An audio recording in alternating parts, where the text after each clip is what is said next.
Om Shanti. Good morning. आज प्यारे बाप दादा की 23/3/23। कितनी सुंदर डेट है। 3 बारी 3 आया है, 2 बारी 2 आया है। मीठे बच्चे, देही अभिमानी बनो तो पुरानी जगत से नाता तोड़ने और नए जगत से नाता जोड़ने की खूबी सहज आ जाएंगे। एक बाबा से लव जुड़ जाएगा।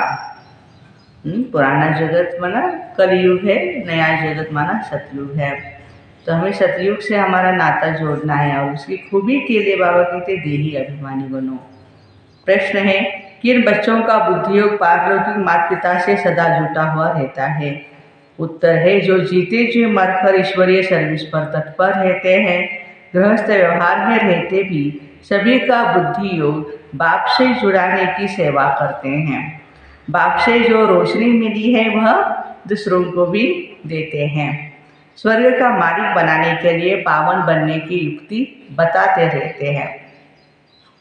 उनका बुद्धियोग स्वतः ही बाबा से जुटा रहता है। गीत है, कौन है माता कौन है पिता। ओम शांति।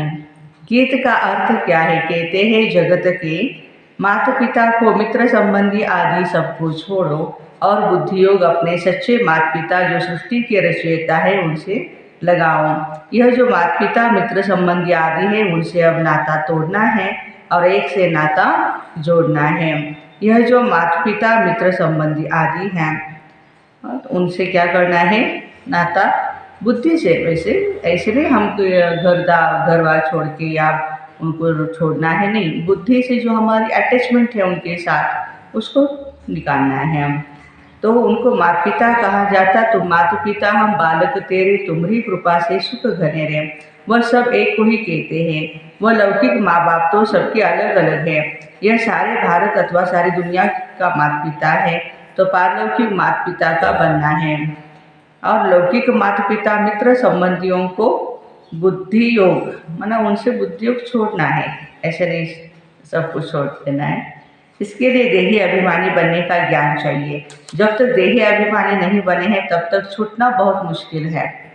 इस पुरानी जगत से नाता तोड़ना और नई जगत से नाता जोड़ना यह भी खूबी है। This is the one of the art. हद के एक घर से नाता तोड़ दूसरे घर से नाता जोड़ना वो तो बहुत सहज है। जैसे माताएं जब शादी होती हैं तो कन्या अपने पिता का घर छोड़ के पति के घर जाती है, वहाँ उनका बुद्धियोग लग जाता है। तो एक माता पिता मित्र संबंधियों को छोड़ा दूसरा लिया, एक शरीर छोड़ा तो माता पिता मित्र संबंधी गुरु आदि सब नए मिलते हैं। यहाँ तो जीते जी मरने की बात है। जीते जी पारलौकिक माता पिता की गोद में आना है। इस कलयुगी जगत के माता पिता आदि सबको भुलाना है। यह बाप तो है ही, फिर माता भी कैसे है? यह है गुह्य बातें। बाबा यह शरीर धारण कर इनसे फिर अपना बच्चा बनाते हैं ब्रह्मा बाप को। परंतु कई बच्चे यह बात घड़ी घड़ी भूल जाते हैं। अज्ञान काल में कभी भी माँ बाप को भी नहीं भूलते हैं। इस माँ बाप को क्यों भूल जाते हैं? क्योंकि नई बात है ना। इस माता पिता से बुद्धि योग जोड़ना है, फिर सर्विस में तत्पर रहना है। जैसे बाबा को सर्विस का फुरना रहता है ऐसे बच्चों को भी रहना चाहिए। कहते हैं भगवान को फुरना हुआ नई दुनिया रची। तो यह कितना बड़ा फुरना है। बेहद के बाप को बेहद का फुरना रहता है। सबको पावन बनाना है। उस पावन दुनिया स्वर्ग के लिए राजयोग सिखाना है।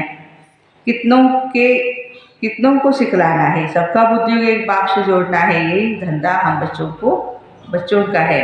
बाबा कहते हैं गृहस्थ व्यवहार में रहते तुम बच्चे सर्विस करके दिखाओ।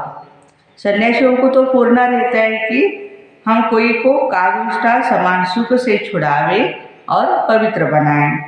उन पर रिस्पॉन्सिबिलिटी रहती है किसको वैराग्य दिलाए पवित्र बनाएं। वो समझते हैं घर बार छोड़ना है, यह नहीं समझते कि पति दुनिया को छोड़ना है। यह तो जब बाप आकर के पावन दुनिया का साक्षात्कार कराते हैं तब हम पतित दुनिया से नाता तोड़ते हैं। फिर वह अपने को जवाबदार समझ घर बार छोड़ कितनों को वैराग्य दिलाकर पवित्र बनाते सन्यासी।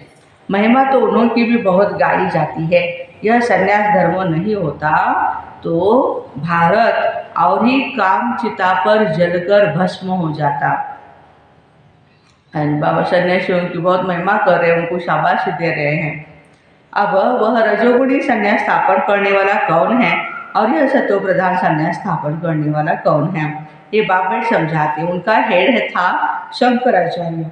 उनके भी कितने फॉलोअर्स होंगे, लाखों करोड़ों के अंदाज में होंगे। वह पवित्र नहीं होते तो उनकी प्रजा भी वृद्धि को नहीं पाती। तो यह सन्यासियों ने भी अच्छा ही किया है। पहले नंबर में देवताएं गिने जाते हैं पवित्रता में, और दूसरे नंबर में है सन्यासी। सारा मदार है पवित्रता पर। दुनिया को पवित्र से अपवित्र, फिर अपवित्र से पवित्र बनना ही है। सतयुग से लेकर जो भी ड्रामा में पाठ हुआ वह नूंद है। भक्ति मार्ग में साक्षात्कार आदि जो कुछ होता है सेकंड बाय सेकंड, वह फिर कल्प के बाद होगा। ड्रामा में यह सब नूंद है। ड्रामा चक्र को समझना है, ऐसे नहीं बैठ जाना है ड्रामा में जो होगा सो होगा, नहीं। ड्रामा में एक्टर्स तो सब है, तो भी हर एक अपनी आजीविका के लिए पुरुषार्थ करते रहते हैं। पुरुषार्थ बिगड़ रह नहीं सकते। भल कई मनुष्य समझते हैं यह नाटक है, हम परमधाम से आए हैं पार्ट बजाने के लिए, परंतु विस्तार से समझा नहीं सकते। पहले किस धर्म वाले आते हैं, सृष्टि कैसे रची जाती है जानते नहीं। सृष्टि नई रची जाती है, वह पुरानी सृष्टि को बाप आकर नया बनाते। यह मालूम न होने के कारण उन्होंने प्रलय दिखाकर फिर नई सृष्टि दिखा दी है।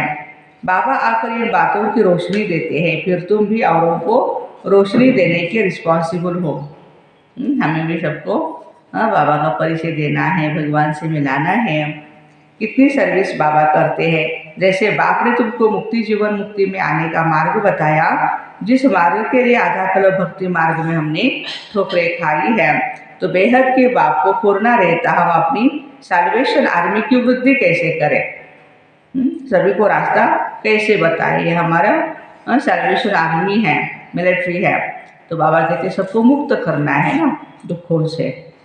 तुम बच्चे सबको बताओ, बाबा आया है राजयोग सिखलाने कल्प पहले मुआफी, जिसको ही शिवाय नमः कहते, जो है सभी से ऊंचते ऊंच परमधाम में रहने वाला। परमात्मा सबसे ऊंचा है। हम सभी आत्माएं भी वहाँ ही निवास करती है। आत्मा को हमेशा इमॉर्टल कहा जाता है, निराकार है। वह कब जलती मरती नहीं, हर एक आत्मा में पार्ट भरा हुआ है। अपनी आत्मा को देखो, वह जो मुख्य है उनको देखो। झाड़ को जब देखा जाता है तो मुख्य फाउंडेशन और टाल टालियों को भी देखा जाता है ना।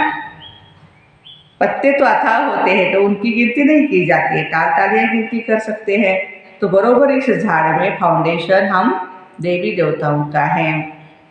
अभी फाउंडेशन ही सड़ गया है, जैसे बनियान झाड़ का फाउंडेशन सड़ गया है। बनियान ट्री जो है, बड़ का जो झाड़ है कलकत्ता में, बाबा कहते हैं, फिर शाखाएं उसकी कितनी निकली है, शाखाओं से भी पत्ते निकलते रहते हैं।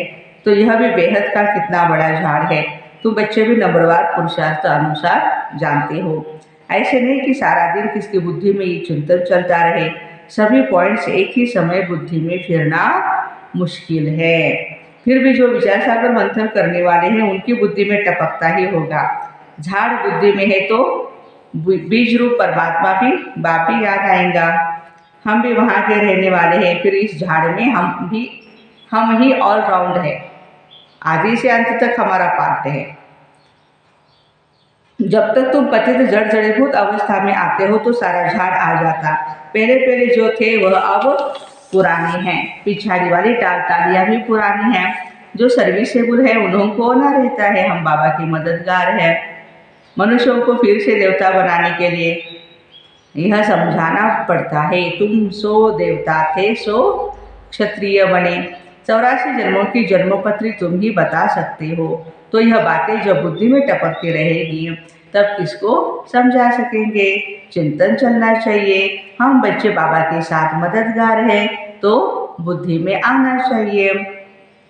हम किसको ड्रामा का राज कैसे समझाएं, उन्हों का योग बाबा के साथ कैसे जुटाएं, मनुष्य से देवता बनाने का पुरुषार्थ कराएं, अर्थात बाप से बेहद का वर्षा लेने का मार्ग बताएं। जिनको बाप द्वारा मार्ग मिला हुआ होगा वही बताएंगे, है ना। जिसको पता है वही बता सकता है ना। पता ही नहीं तो क्या बताएगा। हाँ?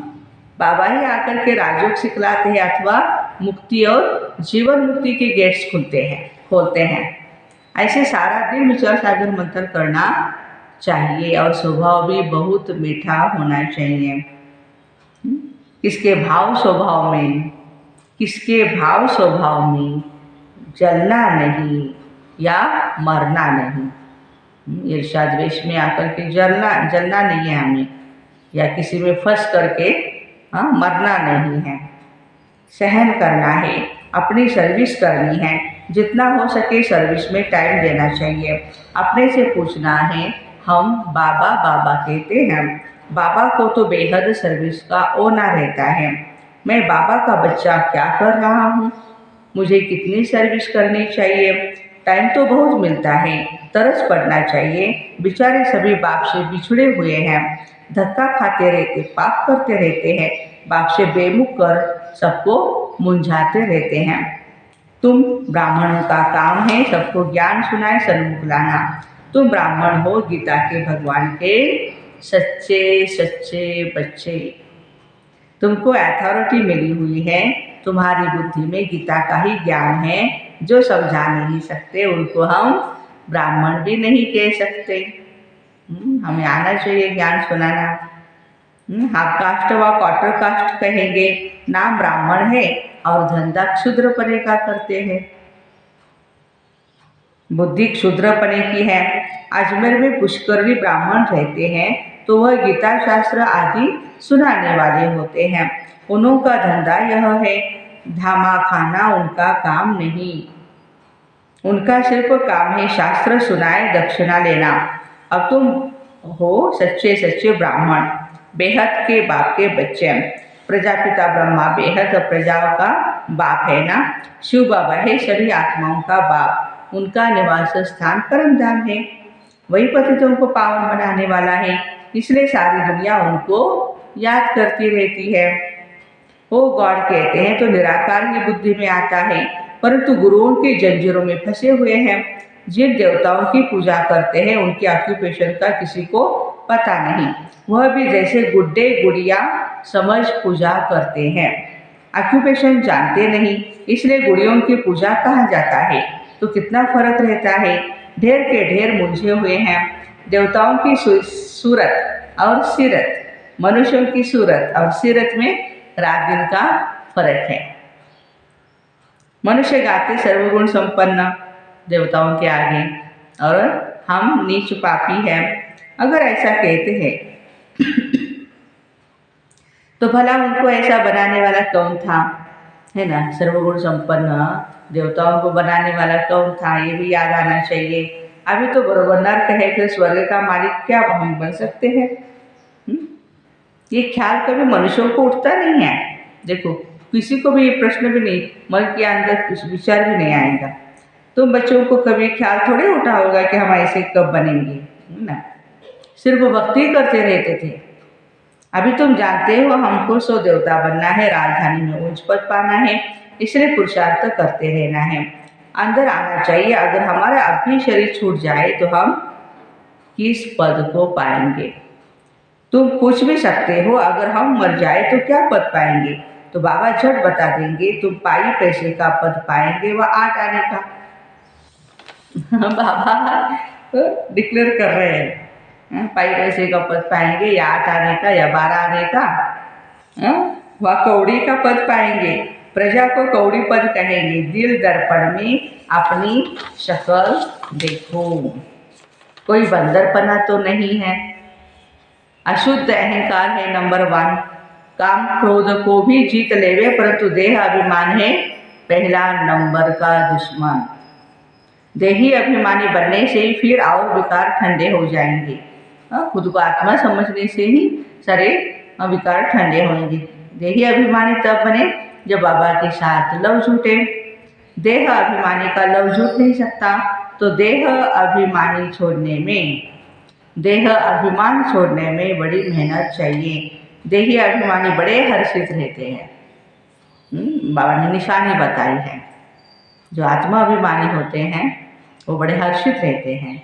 देह अभिमानी का चेहरा मुर्दे जैसा रहता है। तो पहले मुख्य बात है देही अभिमानी बनना, तब बाप की मदद भी मिलेगी। हाँ, बाप मदद करता रहेगा। निर्विकारी तो बहुत रहते हैं, परंतु मैं आत्मा हूँ, बाप की याद रहे। ये घड़ी घड़ी भूल जाता है, इसमें फेल हो जाते और शरीर नहीं बनेंगे तो वापस कैसे जाएंगे। सर्विस का बहुत पूर्णा रहना चाहिए, जिससे बहुत मनुष्यों का कल्याण हो। देह अभिमानी कहाँ भी जाएगा तो फेल हो जाएगा। देही अभिमानी कुछ न कुछ तीर लगा कर आएगा। महसूस करेंगे फलाने ने बात तो ठीक कही थी। योग जुड़ जाए तो सर्विस का पूर्णा भी हो, है ना। बाबा कहते योगी आत्माओं को ही सेवा करने का शौक होता है। उसमें पहले पहले अलग पर समझाना है, जास्ती टिक टिक से तंग हो जाएंगे, ज़्यादा नहीं सुनाना। जितनी बात इम्पोर्टेंट है, टू द पॉइंट है, उतना ही सुनाना है। पहले शिवाय नमः 3 तबका भी समझाना है। एक निराकारी दुनिया जहाँ परमपिता परमात्मा और आत्मा रहती है, बाकी है स्थूल और सूक्ष्म वतन। स्वर्ग में लक्ष्मी नारायण का राज्य था, अब नहीं। फिर हिस्ट्री जोग्राफी रिपीट होंगे। आगे कलयुग था, फिर सतयुग हुआ, अब फिर कलयुग की हिस्ट्री रिपीट हो रही है, तो अब फिर सतयुग की हिस्ट्री भी रिपीट होगी ना। इसमें ही मजा है, बहुत अच्छी पॉइंट्स है। अच्छा, ब्राह्मण कुलभूषण सभी बच्चों प्रति माता पिता बाप दादा का याद प्यार और गुड मॉर्निंग। रूहानी बाप की रूहानी बच्चों को नमस्ते। हम रूहानी बच्चों की रूहानी माता पिता बाप दादा को याद प्यार, गुड मॉर्निंग और नमस्ते। वाह बाबा वाह, शुक्रिया बाबा शुक्रिया। धारणा के लिए मुख्य सार है, किसके भाव स्वभाव में जलना मरना नहीं है। अपना स्वभाव बहुत बहुत मीठा बनाना है, सहनशील बनना है। बाबा का खिदमतगार बनने के लिए विचार सागर मंथन करना है। बुद्धि में ज्ञान का ही चिंतन करते रहना है। देही अभिमानी रहने की मेहनत करनी है। वरदान, सर्व संबंध एक बाप से जोड़कर माया को विदाई देने वाले सहज योगी भव। जहाँ संबंध होता है वहाँ या स्वतः ही सहज हो जाती है। सर्व संबंधी एक बाप को बनाना ही सहज योगी बनना है। सर्व जितने भी हमारे संबंधी है, सब संबंधियों का प्यार हम बाबा से लेना है हमें। सहज योगी बनने से माया को सहज विदाई मिल जाती है। जब माया विदाई ले लेती है तब बाबा की बधाइयाँ बहुत आगे बढ़ाती है, जो हर कदम में परमात्म दुआएं, ब्राह्मण परिवार की दुआएं प्राप्त करते रहते हैं। परमात्म दुआएं, ब्राह्मण परिवार की दुआएं प्राप्त करते रहते हैं, वे सहज ही उड़ते रहते हैं। स्लोगन है, सदा बिजी रहने वाले बिजनेसमैन बनो। हाँ, बाबा कह रहे हैं सदा बिजी रहने वाले बिजनेसमैन बनो, तो कदम कदम में पद्मों की कमाई है। ज्ञान योग धारणा सेवाओं में हम बिजी रहे, अपने आप को बिजी करते रहे, बिजनेसमैन बने, तो हर कदम कदम में पद्मों की कमाई है। वैसे तो बिजी रहते ही हैं, लेकिन बाबा कहते हैं ज्ञान योग में या धारणाओं में भी, सेवाओं में भी हम बिजी रहे। तो ऐसे सर्व संबंध एक बाप से जोड़कर माया को विदाई देने वाले सहज योगी भाई बहनों को ओम शांति। Have a nice day.